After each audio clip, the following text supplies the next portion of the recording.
life a secret.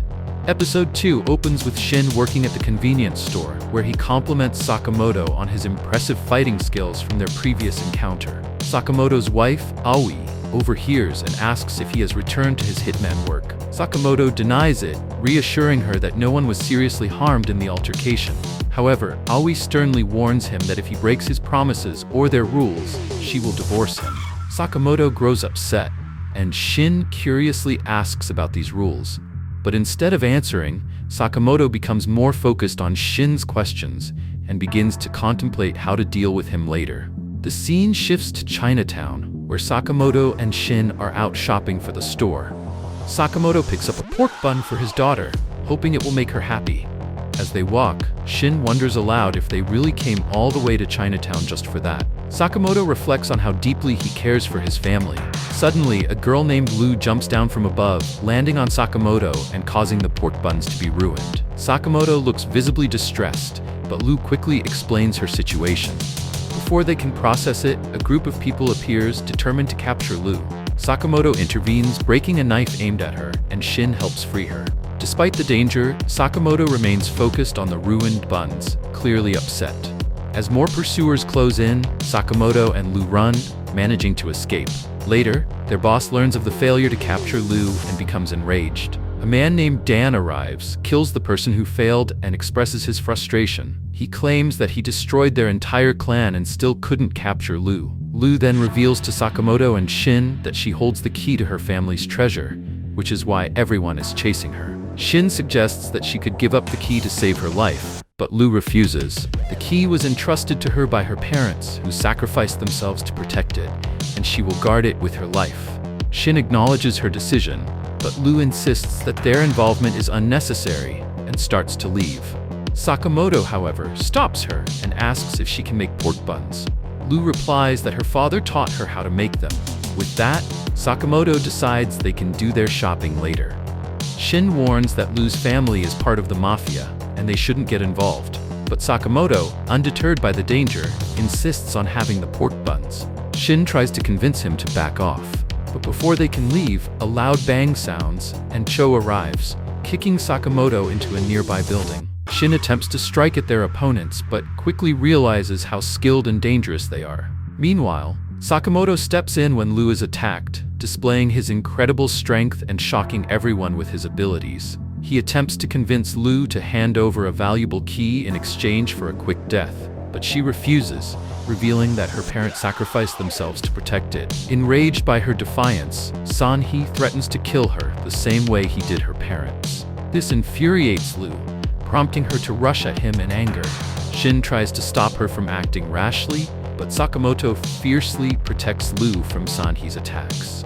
As the battle intensifies, Shin begins to realize that Sakamoto's actions are driven by something much deeper than mere protection. As Sanhee continues to provoke them, Sakamoto reflects on a pivotal moment with his wife. He recalls returning home covered in blood after a violent job, only for his wife to express her frustration. She wasn't upset about the blood, but about the lifestyle he was leading. She didn't want material gifts. She wanted him to change, to stop the violence, and to live a peaceful life with her, free from harm. In a deeply emotional moment, she even jumped off a building, prompting Sakamoto to save her. She made him promise that he would stop killing and instead help others, believing that every person is important to someone. This conversation became the foundation of a new rule for their family: to protect and care for others. This emotional flashback leads to a deep realization for Sakamoto, and even Aoi is moved by his commitment to change. The scene emphasizes themes of redemption, the importance of family, and the value of human life. Back in the present, Sanhee and Bang Cho attempt a coordinated attack on Sakamoto, but despite his bulky appearance, Sakamoto evades all their strikes effortlessly, surprising his opponents. Realizing they need to step up, the two enemies launch another combined attack, but Sakamoto stops them before they can land a hit, knocking Bang Cho down with a heavy object. When Sanhee tries to strike, Sakamoto counters, leaving him stunned. Sakamoto humorously comments that he needs bandages, referencing his unfamiliarity with handling such intense physical exertion. With no other options left, Sanhee attempts to target Lu, but Shin uses his ability to read minds and stops him in his tracks. In an unexpected move, Sakamoto picks up a fridge and smashes it over Sanhee, further demonstrating his strength. Lu, witnessing this, asks who Sakamoto and Shin really are. Sakamoto responds nonchalantly that they are just shopkeepers, though Lu remains doubtful. Meanwhile, Dan, obsessed with reaching the treasure, is surprised when Sakamoto and Shin arrive with the captured enemies. Lu, frustrated, threatens Dan with a knife, and in a fit of anger, starts physically confronting him. However, instead of killing him, Lu decides to spare Dan, recalling her father's advice that seeking revenge would only prevent her from truly living. She opens her family's treasure vault, revealing vast amounts of gold inside. They also find a book that details the L clan's tradition of storing valuable items for future generations. Curious about what her father left her, Lu discovers a heartfelt letter from him, expressing his hope to share a drink with her when she grows up. This emotional message moves Lu, and in gratitude for Sakamoto and Shin's help, she decides to share the treasure with them. Later, Sakamoto and Shin enjoy pork buns, which, despite their unappealing appearance, taste great.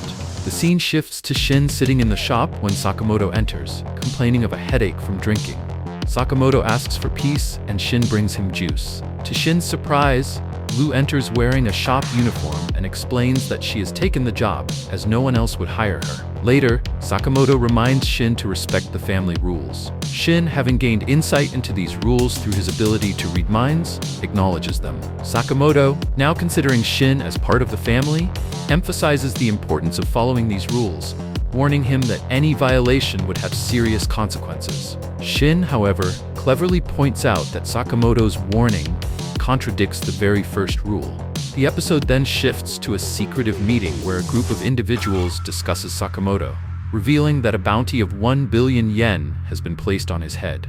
This sets the stage for further conflict, and the episode concludes with rising tension around Sakamoto's future. Episode 3 kicks off with Lu strolling into her shift at the convenience store, a casual 2 hours late. Shin, on the verge of a complete meltdown, scolds her like a volcano about to erupt. But Lu, like a Zen master in the middle of chaos, remains eerily calm, as if tardiness were some sort of ancient art form. While working, Shin notices a glaring mistake. Someone placed detergent in the juice section. His irritation spikes as he tells Lu to get her act together. Lu, ever the rebel, takes this as her cue to stack items in the most nonsensical way possible, as if she's conducting an experiment to test Shin's patience. Fed up, Shin demands to know if Lu has ever worked a job in her life. Lu nonchalantly replies that, yes, she worked for her dad, digging holes and burying barrels. This revelation only adds to Shin's exasperation, and he storms off to complain to Sakamoto, suggesting they fire Lu before she buries their entire inventory. Unexpectedly, Sakamoto, who typically speaks as much as a statue, tells Shin to quit criticizing Lu. He even goes a step further and asks Lu to apologize, leaving both Shin and Lu stunned. As if this wasn't shocking enough, Sakamoto continues to speak, like a lot. Shin, who's never seen Sakamoto string this many words together, is visibly flustered, as if the universe itself has flipped upside down. Then, Sakamoto drops a line that makes everyone freeze. "You're being so rude, I might have to kill you." Shin stares at him, trying to figure out if this is a joke or if he should start writing his will. Before anyone can recover from the awkwardness, a man who looks exactly like Sakamoto strolls into the store. Shin and Lu both gape at the newcomer, their faces practically screaming. "What is happening?" The original Sakamoto, as calm as ever, shrugs and says, "Well, this is unexpected. I appear to have a doppelganger." Shin tries to process the situation, wondering how someone could perfectly mimic Sakamoto, while also panicking over the fact that he can't read the doppelganger's mind. Meanwhile, Nagumo finds all of this absolutely hilarious and laughs like he's watching a comedy special. Shin and Lu, in no mood for his antics, both punch him in frustration. The doppelganger finally introduces himself as a close friend of Sakamoto's, claiming to be 18 years old and working at a nearby convenience store. Shin and Lu exchange confused glances, clearly skeptical of his youthful claim. Then Sakamoto casually reveals that the doppelganger is actually 27 years old and a seasoned hitman. Cue more jaw-dropping from Shin and Lu. The doppelganger then shares some alarming news. There's a 1 billion yen bounty on Sakamoto's head. As the group processes this bombshell, a pizza delivery guy arrives. Shin quickly reads his mind and realizes he's an assassin in disguise. The pizza guy confidently takes Nagumo hostage, but Sakamoto remains so calm, you'd think he was ordering takeout. Nagumo, however, isn't one to stay quiet and starts choking the assassin, which only makes things more chaotic. Sakamoto steps in, stopping Nagumo and reminding everyone to keep things civil. Nagumo reluctantly backs off, throwing in some jokes to lighten the mood, but Sakamoto stays as stoic as ever. Meanwhile, a mysterious group of people watches the whole ordeal through surveillance cameras. They discuss their next steps, with some arrogantly claiming Sakamoto won't be an issue because he's been retired for 5 years. Little do they know, Sakamoto is already watching them through the cameras. He delivers a chilling warning: "If you try to stalk me, I'll make you regret it." Later, Shin expresses concern to Sakamoto about more assassins showing up, but Sakamoto advises staying low. This plan is immediately ruined when Hana and Aoi came to Sakamoto brimming with excitement. Hana announces that they're going to an amusement park the next day, leaving Sakamoto visibly uneasy at the idea of such a public outing. The next day, Hana and Aoi are full of excitement, while Sakamoto, Shin, and Lu look like they're heading to their doom. On the Ferris wheel, Lu starts feeling queasy after overindulging on food. Hana, meanwhile, cheerfully explains that they're here to see Sugar Bonnie, a powerful fighter. While Sakamoto's family enjoys the rides, Shin and Lu stay on edge, ready for trouble. Shin casually reveals that he can read the thoughts of people within a 30-meter radius. Lu, suddenly self-conscious, wonders if he's been snooping through her thoughts. Shin soon picks up on the location of an enemy and warns Sakamoto. They quickly identify the threat as a worker, and Sakamoto takes him out with surgical precision, making it look so effortless he doesn't even glance at his target. Shin explains that Sakamoto avoids hitting vital organs, ensuring the worker survives, but probably wishes he didn't. Meanwhile, another assassin watches from a distance, plotting how to outsmart Shin's mind-reading ability. His brilliant plan? Think absolutely nothing. On the roller coaster, Lu spots a suspicious man and comments on how shady he looks. Shin tries to stay neutral, but it's clear the man is up to something. Moments later, the man pulls a gun and fires at Sakamoto, who deflects the bullet with his bulletproof glasses. Yes, bulletproof glasses, because why not? Shin leaps out of his seat, landing on the attacker and knocking them both onto the tracks. The assassin calls Shin crazy, which, to be fair, isn't entirely wrong. Their fight intensifies, with the man slashing Shin and injecting him with poison. Despite his worsening condition, Shin remains calm and declares that Sakamoto doesn't fear death. His true fear is failing to protect his family. As the roller coaster loops back around, Shin grabs the attacker and hurls him onto the ride. The battle continues, with Shin narrowly dodging fatal strikes. In a bold move, Shin tackles the man off the ride, landing on a nearby stage where Sugar Bonnie is fighting an antagonist. Seizing the moment, Shin borrows Bonnie's costume and finishes off the assassin in dramatic fashion. At the end of the episode, Sakamoto advises the group to stay vigilant. Meanwhile, children in the audience cheer, believing they've just witnessed the most epic performance of their lives.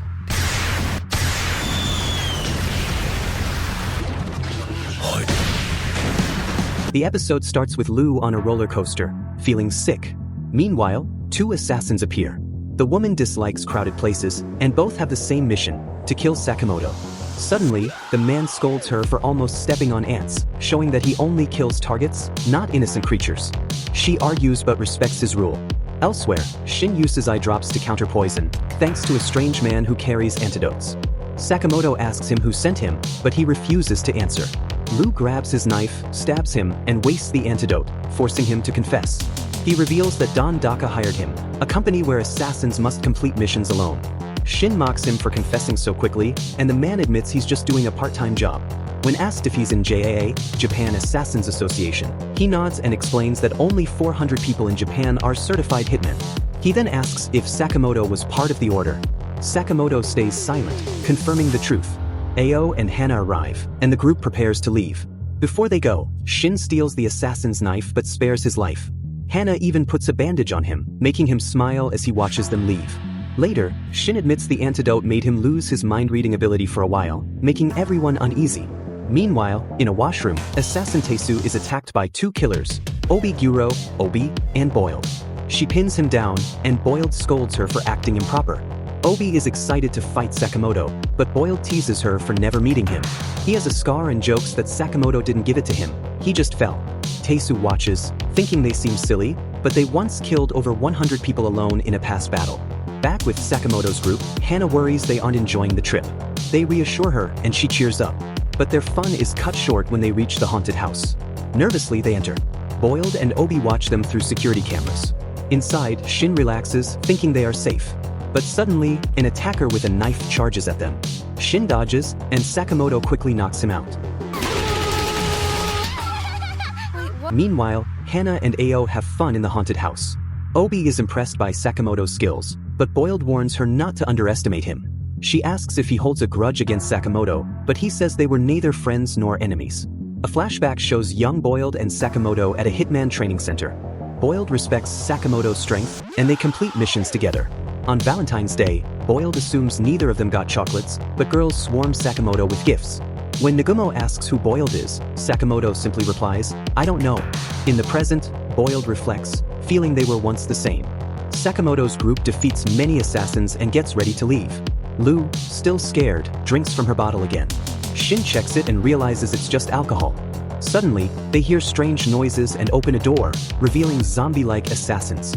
Sakamoto and Shin fight them, but Boiled suddenly appears and punches Sakamoto so hard he crashes through a wall. Sakamoto gets up without a scratch and realizes his family is missing. He demands answers, but Boiled only asks, "Do you remember me?" Sakamoto's expression turns serious. "I'll show you hell." As Shin defeats the last assassins, he finds Ao and Hana unconscious. Before he can react, Obi sneaks up, excited to fight. But before she can speak, Lu slaps her. Lu declares her family has mastered Kung Fu for 4,000 years, and Obi will face it. Instead of being angry, Obi grins, eager for a challenge. Boiled mocks Sakamoto, saying he's weak now. But before he can finish, Sakamoto appears behind him, ready to strike. Boiled quickly sets off explosives, blasting Sakamoto away. Meanwhile, Lu fights Obi but gets grabbed and shaken until she's dizzy. Obi then traps Shin with cello strings, warning Lu that if she doesn't land a hit in 10 seconds, they'll proceed with Shin's operation. A man revs a chainsaw, making Shin panic. But instead of attacking, Lu suddenly starts crying, apologizing for failing him. Everyone is stunned. Boiled assumes Sakamoto is finished, but he stands up again. Boiled sets off another explosion, knocking him down. No sense fight. Boiled's special moves, rocket punch and explosive BBs, let him attack from any angle. Sakamoto remembers Boiled explaining these skills long ago. In the present, Boiled punches Sakamoto hard, sending him flying. Memories of his family flash in Sakamoto's mind. Thinking he won, Boiled turns to leave, until he senses something. Sakamoto stands up, but something has changed. His excess weight is gone. Boiled is shocked as Sakamoto smirks. "Now, I'll show you my real strength." Meanwhile, Lu and Obi continue fighting. Lu, still drunk, dodges easily, confusing Shin. Her ponytail accidentally smacks Obi, making her feel lucky. Annoyed, Obi attacks, but Lu laughs and drinks more. Furious, Obi strikes again, but Lu lands a powerful kick to her face. Instead of anger, Obi is thrilled. "Hit me more. This is fun." Lu admits she can't kill due to family rules. Obi mocks her, saying she only has 3 family members. This enrages Lu, who grabs Obi's leg for a big punch, but then suddenly stops. Her drunken state fades. "Wait, where are we?" she asks in confusion. The tension breaks, and Obi, amused, decides she wants to be Lu's friend, leaving Shin baffled. Back with Sakamoto, his slim new form stuns Boiled. But Boiled reminds him his family is still in danger. Sakamoto simply says, "I trust them." Then, with incredible speed, he charges at Boiled, crashing through a wall. Boiled tries another rocket punch, but Sakamoto counters, breaking Boiled's machine. Desperate, Boiled uses explosives, but Sakamoto catches them midair. How is he still this strong? Boiled wonders. Sakamoto replies, "I don't fight to hurt people anymore. I fight to protect my family. That makes me stronger." With one final blow, they crash into a Ferris wheel. Defeated, Boiled accepts his loss. Elsewhere, Aoi wakes up on a bench with Shin. "Weren't we in the haunted house?" she asks. Nervous, Shin mumbles, "Oh, we were just really tired." Noticing their torn clothes, she asks about Sakamoto. Shin panics and runs off to find him. Meanwhile, Sakamoto, now out of the Ferris wheel, is questioned by a woman. Wallet interrupts, saying, "Lady, never ask how someone got hurt." When she asks about damages, he ignores her. Later, Sakamoto buys meat buns for his family and shares one with Bald. "Never thought you'd become a family guy," Bald comments. Just then, Shin arrives, freaking out over Sakamoto's new slim look and snapping pictures like a fanboy. But the mood shifts when Bald brings up the bounty. They won't stop sending assassins after you. Before Sakamoto can respond, AI overhears everything. She's furious. Bald, caught in the drama, wonders, "How did I get dragged into this?" AI scolds Sakamoto, reminding him of Family Rule 6, no secrets. Finally, she suggests they all go watch the parade. As they enjoyed the event, Shin asked what their next move was. Sakamoto said they needed to find out who placed the bounty on him and make them remove it. That it wouldn't be easy since bounties were handled by the JAA, making it nearly impossible to track the client. With no leads, they left, still clueless about the JA's location. The next day, Sakamoto had gained weight again, frustrating Shin. They arrived at an old video rental shop, confusing Shin. Sakamoto explained that this place had all the information they needed, hidden in movies. They watched a film about Don Tankai, taking notes while Sakamoto dozed off and Lou got emotional. The cost? Nearly $1,000,000, shocking Shin. When asked where he got the money, Sakamoto casually replied, "Old savings." As they were leaving, the cashier stopped Sakamoto, warning him that someone from his past was behind the bounty. But he refused to share more details, saying, "The movie isn't out yet." Meanwhile, Nagumo was eating with a group when someone mentioned Sakamoto. Pretending not to know him, Nagumo annoyed one of the men, who attacked, but Nagumo easily blocked him.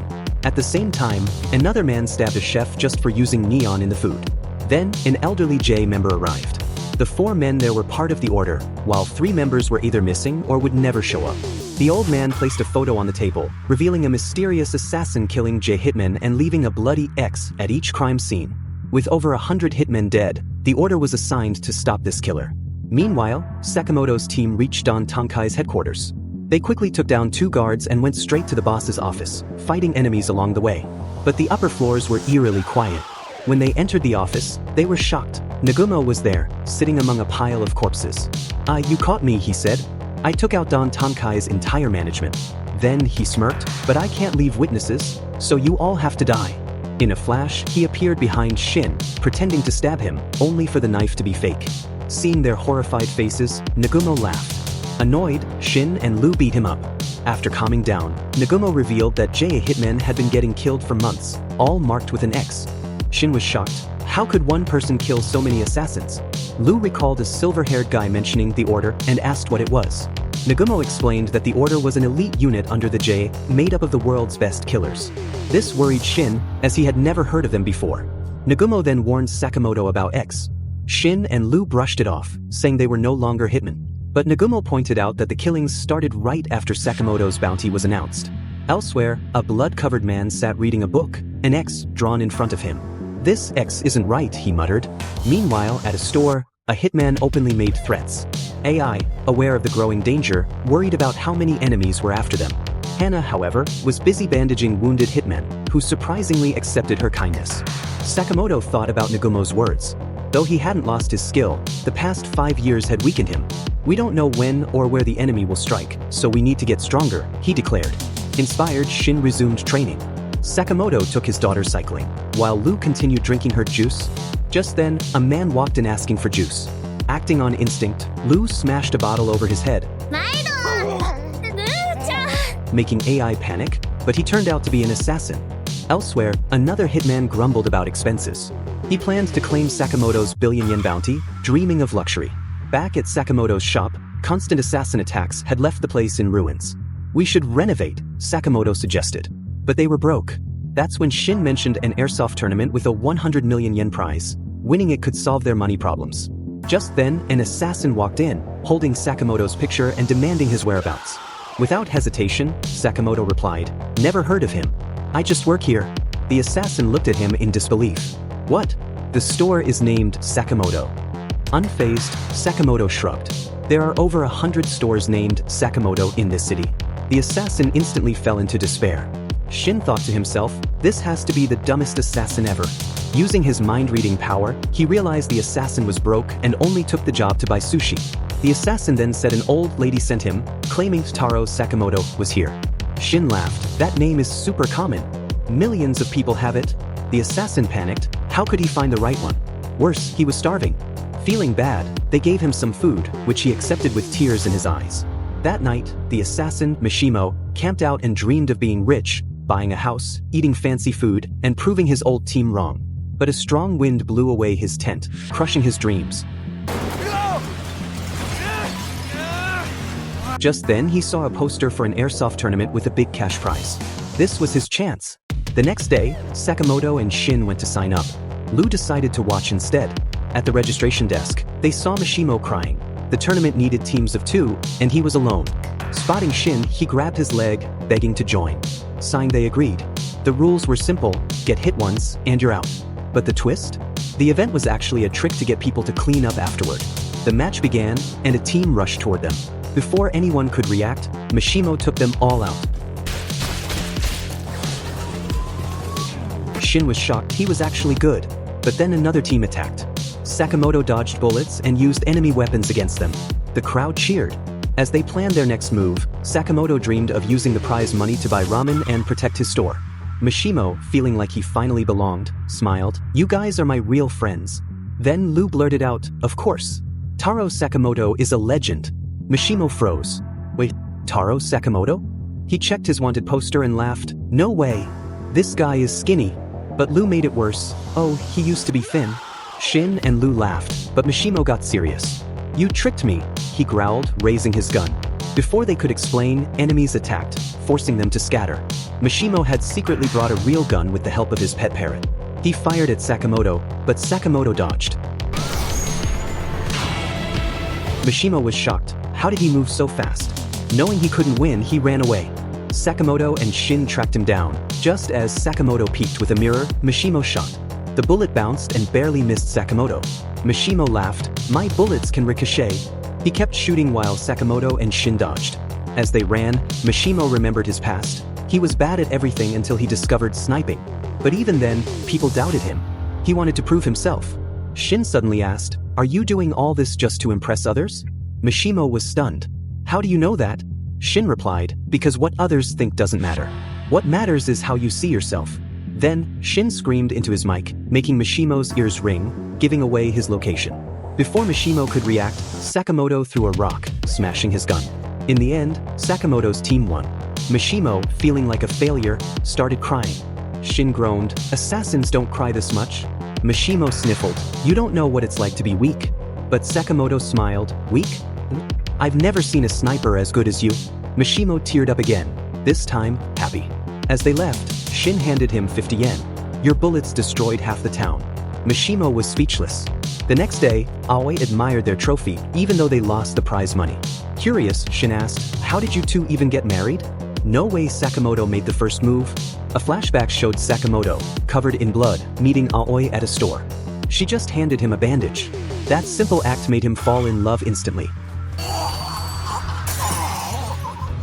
Shin got emotional reading Aoi's memory, but Sakamoto glared at him to stay out of it. Hana enjoys her school event with her parents, Sakamoto and AI, at Parents' Day.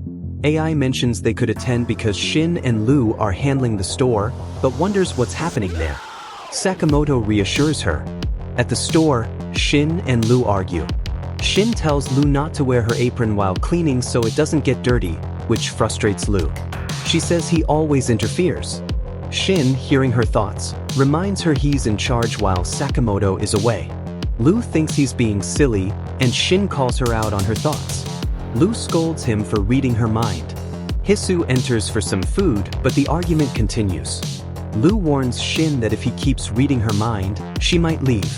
Feeling hurt, Shin walks away. Later, Shin feels upset, and Lu regrets her words when she sees how hurt he is. Meanwhile, a group arrives at the store and sees Lu's apron with Shin's name on it. They mistake her for Shin and take her. In the van, the group's leader talks about Shin's past with experiments that gave him psychic powers. Lu defends Shin and reveals her name as Lu Xiaotang. The leader realizes the mistake. Back at the store, Shin notices Lu's absence and the mess. Sakamoto arrives and uses a tracker to find Lu. Meanwhile, The leader plans to take Lu to the lab, thinking she's Shin. Lu starts crying, feeling guilty. Sakamoto and Shin arrive on motorcycles to rescue her. Lu is overjoyed. The leader, realizing they've taken the wrong person, backs off. A fight breaks out, and Sakamoto easily defeats the group's men. As the boss threatens Lu, Shin confronts him. Seiba, an assassin, fights Shin and knocks him down but is avoided by Sakamoto.